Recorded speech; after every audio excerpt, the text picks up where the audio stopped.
He is now feeding the homeless and donating to the needy. Abdel Salam was the reason that too many people convert to Islam, and he is the reason that his Muslim friends became more devout.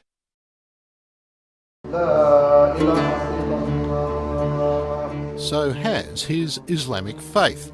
On Tuesday nights he feeds the homeless from the rear of the cafe that serves up all types of cuisine, from traditional Arabic to Italian and vegan. We cook pasta, we make soup, we give bottled water, blankets, socks, things like that. We make a package. We probably can't cater for the 6,000 homeless that there is in South Australia, Adelaide, but we do the best we can every week to provide a service for them. He also uses his notorious past to help guide troubled youth here and interstate with a simple message. It's an evil way to live, and with evil comes evil, you know. And with evil and stuff like that, Frank, a lot of people suffer, not just yourself. It's like a domino effect, you know. You have your wife, your kids, your mother, your father, you know, your friends. It's not just you, you know, and that's where the selfishness comes in. And he counsels those behind bars who, like him, took the wrong road, like Dan. There's a mate of mine, I'm very proud of him.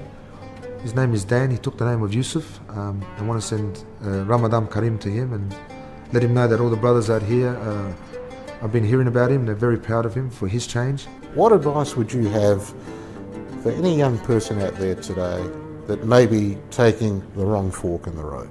It's not worth it. There's no light at the end of the tunnel, Frank. There's no pot of gold at the end of the rainbow. That's just, in my eyes, is a myth.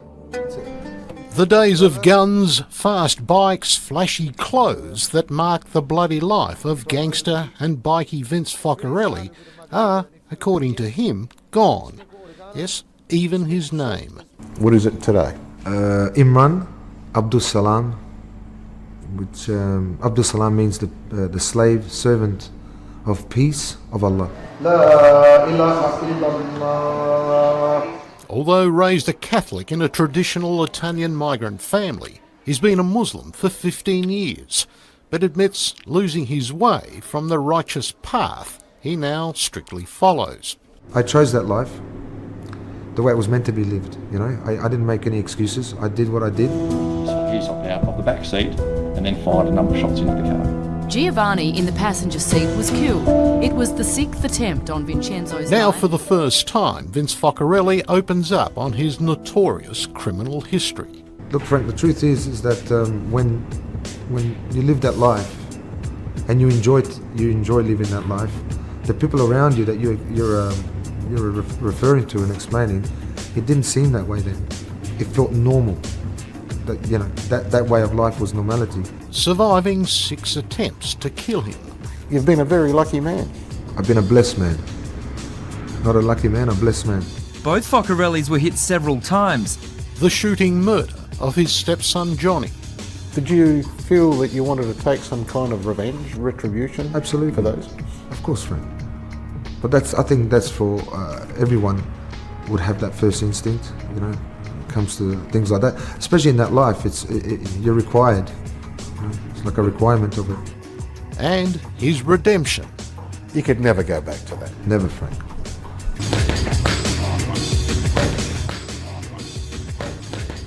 And says a combination of his Italian background and the Hollywood gangster mythology saw him take the wrong road. You know, I'm not embarrassed to admit it. It did, yeah. It influenced me in a big way. It led him to motorcycle gangs like the Hells Angels, the Comancheros, and then his own New Boys gang, setting up office in a tattoo parlour where violent rivalries often spilled into Hindley Street. Do you think at the time perhaps it was a rather selfish road to lead? Without a doubt.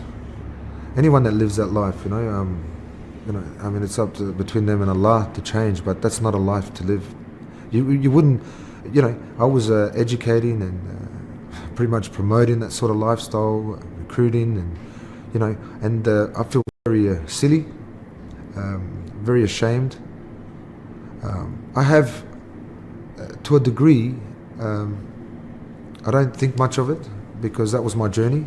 He won't talk about the gangs in any detail, nor why they wanted him dead. 2 Hells Angels associates blew themselves up trying to deliver a bomb to his home. Were you living in fear yourself after all that? Look, Frank, like I said, the best way I can answer that fear factor wasn't as great as it should have been, because then, maybe the decisions would have been made a lot simpler. I was concerned about my family, and I had no time to be concerned about myself.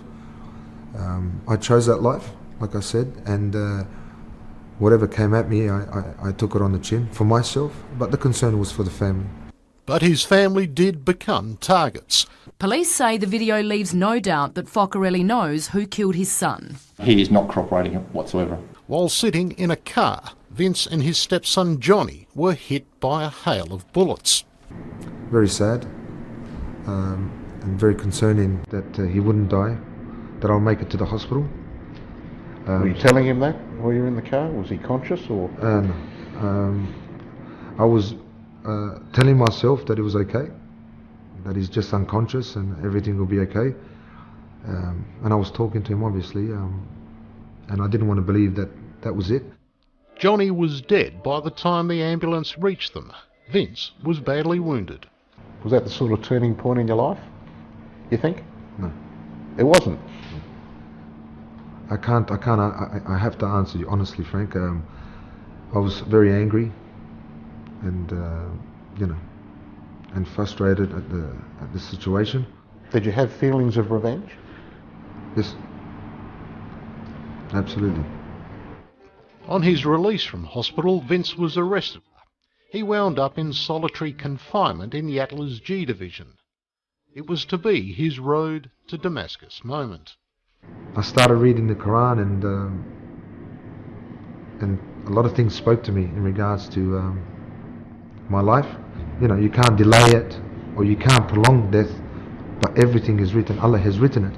When I read this, I remember getting very emotional, Frank, and realizing then and then that no matter what, even whether I was a gangster or not gangster, my son had to die that day. And the man that shot and killed Johnny, you have a sense of forgiveness for? Absolutely, Frank.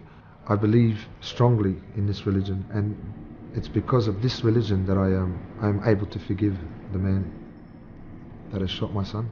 It hasn't been an easy road for that, I can tell you, but I'm there. And the man that shot and killed Johnny, you have a sense of forgiveness for? Absolutely, Frank. I believe strongly in this religion, and it's because of this religion that I am able to forgive the man that has shot my son. It hasn't been an easy road for that, I can tell you, but I'm there. Do you walk down the street having to look over your shoulder? No, not at all, Frank. If anyone wants to harm me or anything like that, I mean, at the end of the day, that's their choice. I'm good. I'm free from everything. I'm enjoying my life. I don't feel scared, and that's not being arrogant. I'm strong with my faith, and I fear Allah. The ongoing legacy of Vince Focarelli's story shows the power of Islam that managed to change him from being a gang leader to an excellent example of a truthful, generous, and an honest man. May God protect him, guide him, and strengthen his